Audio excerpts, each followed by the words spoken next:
E aí, pessoal, sejam bem-vindos ao 5º episódio da série Construindo Hábitos, inspirado na Building Habits do grande mestre Hambleton, lá do canal Chess Bro.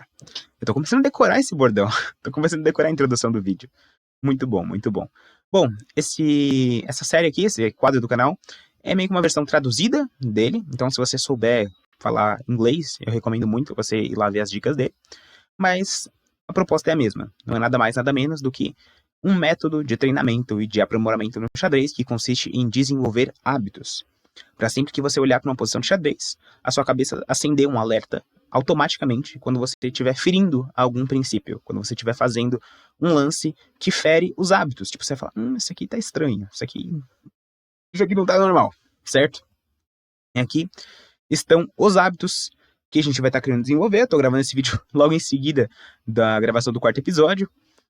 E, então, sempre que você for fazer um lance no xadrez e você vê que você não está controlando suas peças e movendo elas em direção ao centro, você vai pensar, é estranho. Não existe verdade universal no xadrez. Você vai pensar, ok, eu estou fazendo esse lance aqui por outro motivo. Ele é bom por outro motivo. Não estou seguindo esse hábito, mas tem um motivo por trás disso. Eu não estou só jogando o lance aleatoriamente. Então é isso. Sempre vão ter exceções, só que você tem que saber por que você está fazendo essas exceções. E é isso. Bom, nesse quadro aqui a gente vai seguir à risca os hábitos, é a proposta do vídeo. A gente tentar seguir um passo a passo no xadrez. Claro que vai dar errado muitas vezes, mas você vai errar muito menos se você seguir esses hábitos. Mas sempre considere a situação, considere o contexto, a posição, o lance do seu adversário. Não faça jogadas às cegas e sem pensar antes. Nesse quadro aqui a gente vai estar seguindo só os hábitos, para a gente conseguir desenvolver esses hábitos, para enraizar no fundo da nossa mente, para quando a gente for jogar uma partida normal, a gente conseguir seguir esses hábitos, que é muito bom. Mas quando for necessário fazer lances diferentes, a gente vai fazer, certo? Então, nunca dispensem a melhoria do cálculo de vocês. Treinem cálculo. Cálculo é o quê? Você prever jogadas no xadrez. Você conseguir analisar uma posição bem profundamente. Então, eu vou explicando os hábitos aí no decorrer da partida.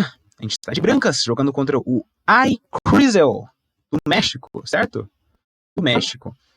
Ele seguiu um bom princípio aqui, né? Desenvolveu o cavalo em direção ao centro. No centro, ele controla 8 casas, 2 delas são casas centrais muito importantes. Quando o cavalo está na lateral, ele controla apenas 4 casas. Certo? Muito bom, muito bom. Eu vou desenvolvendo esse cavalo aqui para o centro também, protegendo o meu peão, inclusive. Ele fez um lance estranho aqui já. Certo. Por que as casas centrais são muito importantes se acontece muita ação aqui? Porque geralmente, diferente do nosso adversário, a gente move os peões do centro. Porque meu peão aqui tá tampando o meu bispo. O bispo não consegue pular o meu peão e vir pra cá, porque é uma casa boa pro meu bispo. Então, a gente tá com os peões pro centro para poder abrir linhas, certo? Então, acontece muita tensão aqui no centro. Acontece muitas ações, né? Peão captura peão, um monte de coisa. É bom você colocar o máximo de peças aqui para poder ajudar nessas ações que vão acontecer eventualmente. E as 2 peças mais valiosas do jogo, o seu rei e sua rainha, estão no centro. Então, é importante, é interessante você botar pressão. E por que é importante fazer o rock depois? Porque você vai tirar uma das suas peças mais importantes do centro, justamente por conta disso. A gente vai tirar nosso bispo agora. E vamos fazer o rock. E agora a gente tá mais tranquilo. Ele pode botar a pressão que quiser aqui no centro, mas a gente vai estar com o nosso rei aqui no canto, tranquilo, cheirosinho e na paz. Certo, nosso adversário fez um lance estranho, a gente tá com 3 peças no jogo, o seu potencial maximizado, o bispo tá controlando 4 diagonais, um bispo aqui na lateral, né? Ele controla apenas 2 diagonais.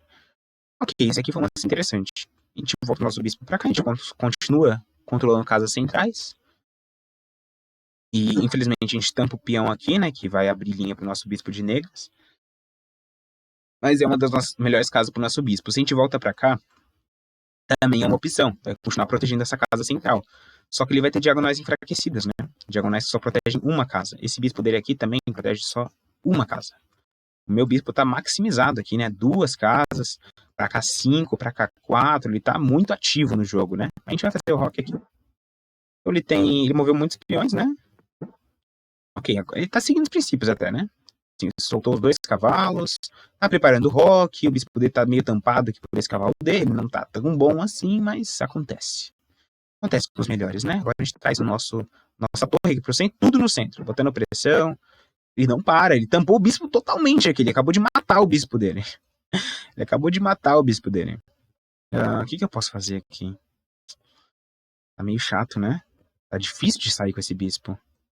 Tá, vamos dobrar aqui. Sempre é interessante essa combinação de dama-torre ou torre-torre. É legal você dobrar, colocar duas peças alinhadas aqui, né? Na diagonal. É interessante também a combinação de bispo-dama. Você dobrar numa diagonal também, colocar duas peças pressionando a diagonal. Depois que a gente terminar de desenvolver todas as nossas peças, a gente vai começar a avançar os peões da ala oposta do nosso rei, né? Essas 4 casas aqui são a ala do roque do nosso rei, essas 4 casas aqui são a ala oposta. Por que é interessante? Porque você vai ganhar espaço, né? Não, calma aí, essas 2 casas aqui são centrais, são essas 3 casas aqui só. Certo, já continua a explicação. Caramba, tá complicado aqui, a gente não tem lance nenhum. Eu acho que eu vou ter que antecipar um pouco o avanço dos peões aqui da ala oposta. Por que é interessante você avançar os peões da ala oposta do seu rei? Porque você ganha espaço. Um dos objetivos do final, depois que as damas são trocadas e tem menos peças no tabuleiro, é levar seus peões para o campo, campo oposto, para o final do tabuleiro do seu adversário. E você já está com alguns peões avançados. É bom, você bota pressão nas peças do seu adversário e você não se prejudica nem um pouco, né? Você está com o seu rei protegidinho lá do outro lado, seus peões, seus guerreiros menos poderosos, eles que se arrisquem lá pra frente, né? E por que depois do meio jogo, depois de você terminar de desenvolver todas as suas peças, desenvolver os seus peões da oposta do rei, é bom você buscar trocas? Porque trocar peças é simplificar a sua vida, né? Quanto menos peças tiver no tabuleiro, mais fácil vai ser de pensar, mais simples vão ser as ações que você tem que tomar. Principalmente quando você tem uma peça de vantagem. Se você tem um cavalo a mais, um peão a mais, as trocas sempre vão te beneficiar, porque você tem uma peça a mais limpa. Você tá na vantagem do seu adversário, e você vai trocando, e no final, se você tiver um peão a mais e tudo for trocado, você vai ter o rei e o seu peão. E é um final ganho, né? Não tem como se você jogar certinho, tá 100% ganho. Mas às vezes, o seu adversário vai te forçar a fazer trocas antes do meio jogo. Nesse caso aqui, eu acho que não tenho muita escolha, né? Ou eu posso simplesmente deixar. Porque ele tá ameaçando uma peça. É o que tá acontecendo aqui nessa posição, certo? E a regra é não deixar peças desprotegidas. Esse peão tá desprotegido? Nem um pouco, tem 4 proteções. Então a gente pode simplesmente ignorar no mais puro sangue frio e continuar avançando nossos peões. Mas sem entregar os nossos peões também, né? Se eu avançar aqui, ó, acompanha a linha. Ele vai capturar de peão, eu vou capturar de cavalo e ele vai ganhar meu peão aqui, né? Porque esse peão parou de proteger aqui. Então o que a gente pode fazer, né? O que a gente pode fazer? Eu acho que... Rapaz, tá difícil essa posição, né? Tá bem difícil. É uma situação tensa, né? Uma situação complicada. Caramba! Tá, eu vou fazer o lance aqui pra evitar o mate do gavetão. O mate do gavetão consiste em uma posição bem comum, né? Porque o seu rei vai ficar preso por esses 3 peões. Se eu taco uma torre lá, tira essas 3 casas do rei dele, né? Ele não tem pra onde escapar. Fazendo esse lance, eu ganho uma casinha de escape pro meu rei. Ok, aqui eu vou trocar, né? Já tá com quase tudo desenvolvido, vamos trocar. Nesse caso aqui, eu não tinha nenhuma casa melhor pro meu cavalo, né? Essa é uma forma de você analisar se a troca é necessária ou não. Porque nesse caso aqui, se eu voltasse meu cavalo, ele não ia dominar mais casas centrais, eu ia estar ferindo muitos outros princípios, né? Eu ia botar meu cavalo numa casa horrível, de chorar.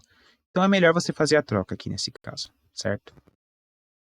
Eu vou tirar meu bispo da frente da casa do meu bispo de negras para conseguir soltar ele e trazer essa torre aqui pro jogo também.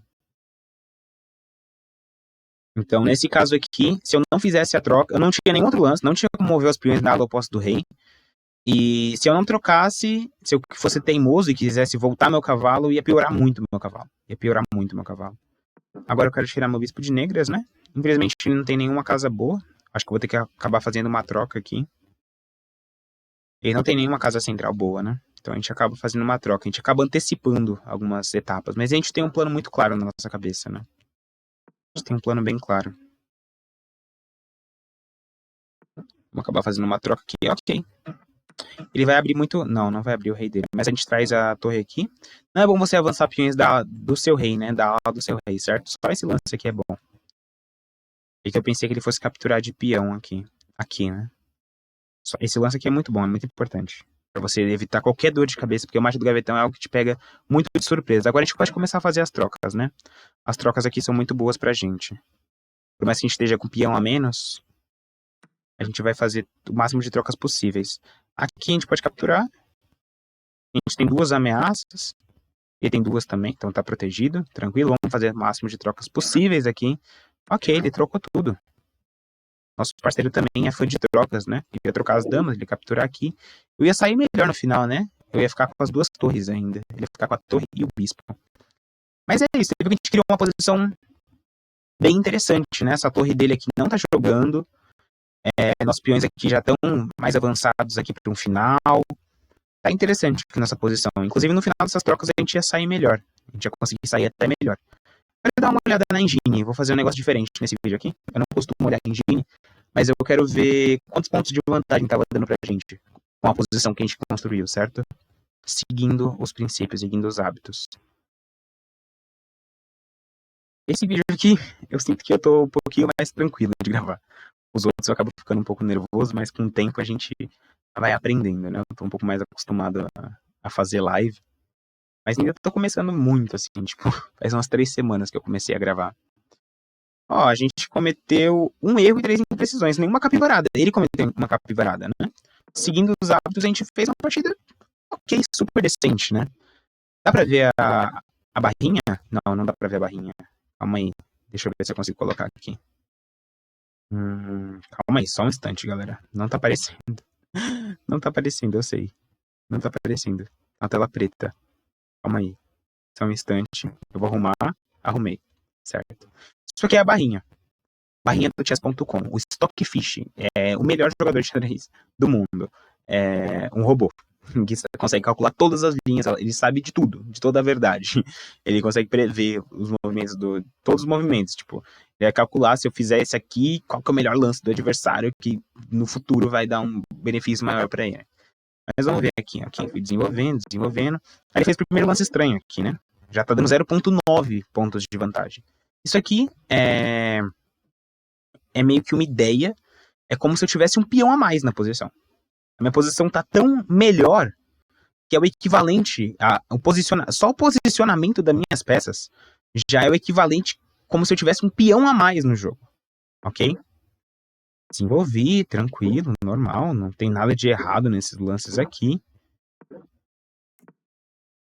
Vamos avançar mais um pouco aqui, vamos ver o que vai acontecendo.